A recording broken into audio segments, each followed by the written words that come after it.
The idea for this keynote came from some of my talks with clients, where basically I made some of the points that I'm going to make to you today, and they told me you should make a talk out of it. So here I am today.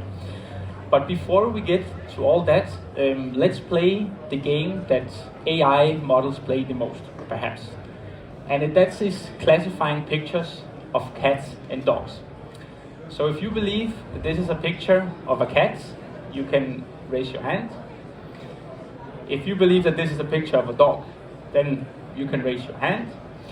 And if you are a bit strange, you believe it's something else, you can now also raise your hand. Okay, so a couple of weirdos there in the back, but all right. So let's try one more. If you believe that this is a picture of a dog, then you can raise your hand. If you believe that this is a picture of a cat, then you can raise your hand. And finally, again, if you are a bit strange, you believe it's something else, please also raise your hand. Okay, so again, a couple of weirdos in the back. I don't know who invited these people, but actually they are right, because this is nothing else than AI-generated pixels. And now you might be thinking to yourself, okay, Anton, so is this what I came for? Of course, I know machines, they can generate pictures of cats and dogs. So of course, this is not what you came for. Because the real plot twist is, if you are able to explain to yourself why you classified as you did, so being perfectly honest, using all the communicative tools we have as humans, explain to yourself why you classified the first thing as a dog and the second thing as a cat. So at first you might say something like, I've seen many cats, I've seen many dogs, first thing looked like a dog, second thing looked like a cat. And I agree with you, it also looked like a dog and cat to me. But that's not really explaining anything, you're just stating what you classified. So please explain to me carefully why it is that you classified as you did. So then you might try saying something, well, it didn't look like an elephant, it didn't look like a fish, it was furry, dog, cat.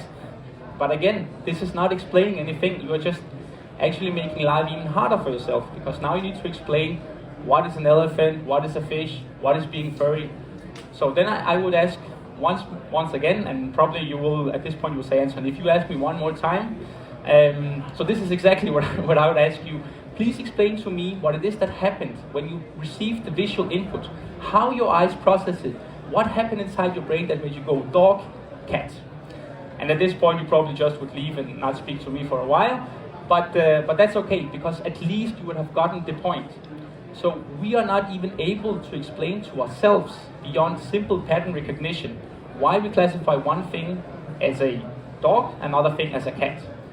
And some people, they insist that if you are to use generative AI methods, we need to be able to carefully explain the causality, the interoperability, and all of these elements before they want to use any of it. And hopefully by now, if we can explain it to ourselves using human language, it's a bit naive to believe that we can understand it if computers explain it to us.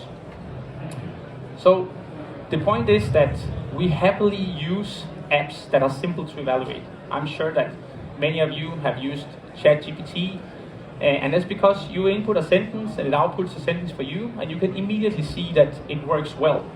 So if your job was to generate pictures of pixels that look like cats and dogs, of course you could be much more productive if you use the machine to generate these images instead of going out and actually, finding 1,000 cats and dogs to take pictures of. Of course you shouldn't tell your clients that that's what you did if you use the machine, but if the clients do not care, you should use the machine and you will be much more productive.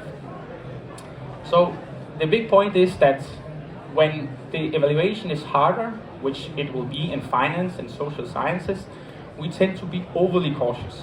But actually the productivity losses are perhaps just as big. So another topic that I know something about is investment management. So this is where I will relate it. Here what you see is the daily return on S&P 500 since 2000. So this is the largest American equity index. And the orange lines, these are 5 standard deviation bands. So basically, if you assume that the world behaves according to a normal distribution, then events outside these 5 event bands should happen once every 4,500 years, or once in recorded history. The problem is that this has happened 20 times since 2000. So obviously, the normal distribution has nothing to do with real world markets. But it is still the fundamental workhorse of risk and analytics systems today. So this is the industry standard. This is what most asset managers that do some computations assume. And some of them might say that, oh, we do something else. We do like some conditioning, some other parts, like some cute variations of this thing. But the point is that it still ends up being something with a mu and a sigma, so like a mean and a variance. But the real issue is that if you look at the distribution, how it looks, so this is like yearly return distribution, we collapse this time series dimension, then you can see the blue curve. This is historical yearly returns for S&P 500 since 2000. And then the orange curve, this is the best normal distributed calibration that we can make on this data. So basically, if you do risk management and you assume that the world behaves according to this simple orange curve, while in reality it behaves according to the blue curve, then this is a recipe for disaster. Because with the orange curve, you would say that all events where you lose 40% are very, very unlikely. They're so unlikely that we don't even need to worry about them. But if you look at history and how markets actually behave, then you can see that they happen much more frequently than this normal distribution predicts.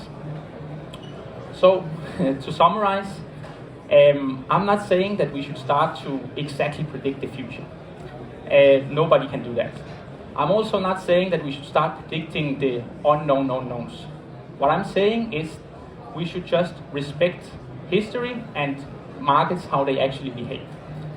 Because if you don't do these things, every time there is some volatility in the markets, then asset managers will come out and say, oh, this is a 5 sigma event, there's nothing we can do about it, this is what caused these big losses.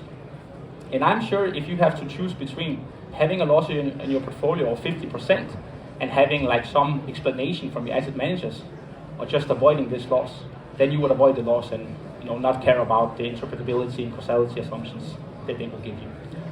So let's do that and give the machine some slack.